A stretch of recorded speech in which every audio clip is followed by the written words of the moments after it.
Happy Sunday, guys. I hope everyone's having an absolutely fantastic weekend.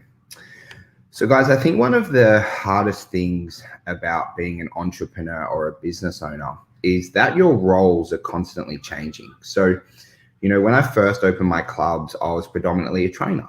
Okay. I was doing like 25 to 30 hours a week of training and like a little bit of management and things like that. Then as you grow and you want to bring on your trainers and keep them busy, one of the first things that we outsourced was actually the training component. So you went from that identity of like being a trainer and being a real driver in the clubs, running fantastic sessions, to then being a manager.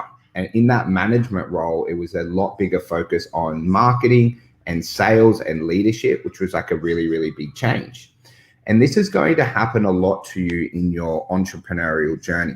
And one of the things that I talk about a lot with people when I'm talking about like being an entrepreneur as a business owner is not getting caught up in the identity that you have today, right? So the identity that I had when I was a trainer running, all those sessions was that, I was a really world-class trainer and I love being a trainer and turning up and running those sessions. And then one of the things that I really struggled with is when my identity changed to when you then go from being a manager, a marketer, a sales expert and things like that. So guys, if your business grows, okay, your role and your identity of what you are to that business and what you need to be is going to change. Okay. So one of the things that you have to do and have to do really, really well is to be able to embrace that identity change and know that it's going to come. Because the role that you're doing today compared to the role that you'll do in 12 months, 24 months, 36 months is going to be quite different. And often it'll be like radically different. Okay. So say in my circumstance, I was a trainer and then I went on to managing 3 clubs where I wasn't actually training on. There was a lot of team development, mentoring, like a ton of marketing, like sales coaching and all that kind of stuff. And I really struggled when I was younger. I really, really struggled with those identity changes. It really, really kind of like affected me for, up weeks and like up to like a couple of months where I felt like a little bit lost within my roles. Okay. So if you go into it knowing that very openly, right, within your business, that your role and your identity is going to change, you're going to overcome this very, very quickly and a lot quicker than what I did. And guys, we talk a lot about in business and you'll see like a lot of stuff on, social media posts and things like that about a true business is a business that runs without you. Okay. Now I'm going to be completely honest. I was never got to a position, even with my 3 clubs, where my business would run without me. Okay. I never got to that level. It's what you'd call like God status, right? There was still, about 4 weekly meetings I had to do at that level. But when you're thinking about this role change in your identity, what I want to make sure that everyone who watches this video at some stage within their life, that they build their true business around what makes them happy, right? What makes your fitness, what makes you happy, and how do you fit with that within your fitness business?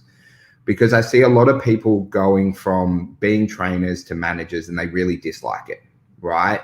And changing these roles and doing things because other people tell you that you should, which dramatically changes your identity. So when you're building your fitness business, guys, I want you to make sure, right, that you're building it around what makes you the happiest, right? Which sometimes, to be completely honest, might not make you the most money. Okay. But as long as you're happy and you're turning up to work every day and you absolutely love your fitness business and you're, really enjoying the processes, guys, that fitness business is going to do better than if you're like just making changes because you see some video on social media how you should outsource everything, and then you end up in this position where you're like incredibly unhappy within your business. So guys, a couple of things that you need to do from this video, right? Firstly, just identify that there's going to be changes like within your role and what you do within your business, and really learn to like harness that, right? And understand that it's going to happen as you do change roles and as your business progresses and things like that. And there's so many things that you have to learn in your entrepreneurial journey. Like firstly, being a really great trainer, which I'm sure a lot of you guys are already. Then there's like managing, and then there's marketing and leadership and creating visions and values and giving staff both positive and negative feedback that you have to learn along the way as you grow. But I don't want you to lose touch with what makes you truly happy and what's going to make you the happiest business owner, right? Don't do things just because it's going to make you more money, right? That's not the right decision to make on a lot of things, right? Build your business around, right, what's going to make you the happiest. And then you're able to fulfill all the other roles and everything you need outside of that.